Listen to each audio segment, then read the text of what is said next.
ಆದ್ರೂ ಮಿಸ್ಸೇ ಮಾಡಬಾರ್ದು, ಯಾರೂ ಮಿಸ್ ಮಾಡಬಾರ್ದು.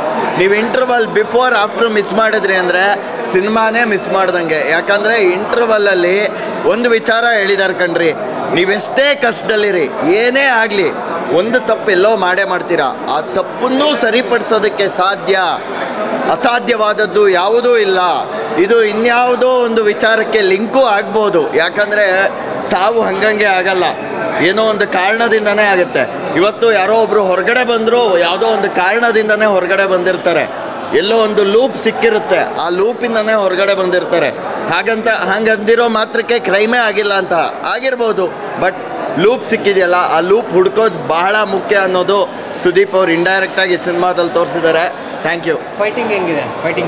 ಫೈಟಿಂಗ್ ತುಂಬ ಅದ್ಭುತವಾಗಿದೆ ಬ್ರದರ್. ಐ ಥಿಂಕ್ ಸುದೀಪ್ ಅವ್ರನ್ನ ನಾವು ಹಿಂದೆ ವಿಕ್ರಾಂತ್ ರೋಣದಲ್ಲಿ ನೋಡಿದ್ವಿ, ಬಟ್ ಅಲ್ಲಿನ ಕ್ಯಾರೆಕ್ಟ್ರ್ ಭಾಳ ವಿಭಿನ್ನವಾಗಿತ್ತು. ನಾನು ಅವ್ರನ್ನ ವಿಕ್ರಾಂತ್ ರೋಣ ರಿಲೀಸ್ ಡೇನೇ ಇಂಟರ್ವ್ಯೂ ಮಾಡಿದ್ದೆ, ಬಟ್ ಈ ಸಿನಿಮಾ ನೋಡಾದ್ಮೇಲೆ I think this is one of the best cinemas Sudeep ಅವ್ರ ಕಡೆಯಿಂದ. ಐ ಥಿಂಕ್ ಅವ್ರು ಹೇಳಿದ್ದು ಒಂದು ರಾತ್ರಿಯ ಕತೆ ಅಂತಂದ್ರಲ್ಲ, ಅವ್ರಿಗೆ ಸ್ಟೋರಿ ಲೈನ್ ಇಷ್ಟ ಆಯಿತು ಅಂತಂದ್ರು. ನನಗೆ ಇಂಟರ್ವಲ್ ಬಂದಮೇಲೆ ನನ್ನ ತಲೆಯಲ್ಲಿ ಹುಳ ಬಿಡ್ತಿತ್ತು. ಜೊತೆಗೆ ವಾಶ್ರೂಮ್ಗೆ ಹೋಗಿದ್ದೆ, ಅಕ್ಕಪಕ್ಕ ಟಾಯ್ಲೆಟಲ್ಲಿರೋರೇ ಮಾತಾಡ್ಕೊತಾರೆ, ತಮಿಳ್ ಡೈರೆಕ್ಟ್ರು ಏನೋ ಮಾಡಿರ್ತಾರೆ ಗುರು ಅಂತಂದ್ಬಿಟ್ಟು.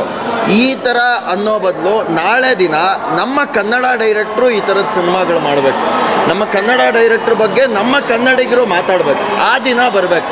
ಅದಕ್ಕೆ ನಾವೆಲ್ಲ ಕಾಯ್ತಾ ಇದ್ದೀವಿ. ಆ್ಯಸ್ ಅ ನಟನಾಗೂ ನಾನು ಕಾಯ್ತಾ ಇದ್ದೀನಿ. ದಯವಿಟ್ಟು ಅದೇನೋ ಅಂತಾರಲ್ಲ, ಅಪ್ಪ ಒಂದು ವಾರ ಹಿಂದೆ ಬಂದರು, ಮಗ ಒಂದು ವಾರ ಬಿಟ್ಟು ಬರ್ತಾವ್ರು ನನ್ನ ಲೆಕ್ಕದಲ್ಲಿ, ಗುರು ಶಿಷ್ಯನ ಥರ. ದಯವಿಟ್ಟು ಎರಡೂ ಸಿನಿಮಾ UI Max ಎರಡಕ್ಕೂ ಒಳ್ಳೇದಾಗಲಿ. ಆಲ್ ದ ಬೆಸ್ಟ್ ಸುದೀಪ್ ಅಣ್ಣ, ಒಳ್ಳೇದಾಗಲಿ ನಿಮಗೆ.